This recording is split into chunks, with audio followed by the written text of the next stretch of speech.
বান্দা কি নিয়ে কবরে রওনা দিয়েছ? সাহাবায়ে কেরাম একদিন, 2 দিন, 3 দিন, 7 দিনে কোরআন একটা খতম করে ফেলতে। আমার মাওলার কোরআনটা একটু খুইলা দেখি ওরে যুবক, আমার মাওলার কোরআনটা বুকে লাগাই ওরে যুবক। স্কুলে পড়ো, কলেজে পড়ো, অনুরোধ করে বললাম পড়ো বাবা, তুমি ডাক্তার হও, ইঞ্জিনিয়ার হও, বাধা নাই, পড়ো।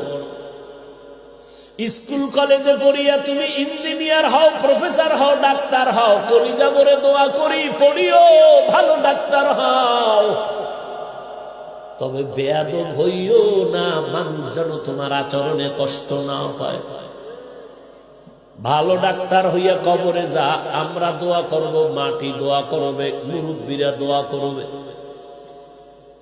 অযুবকেরা মা বাবার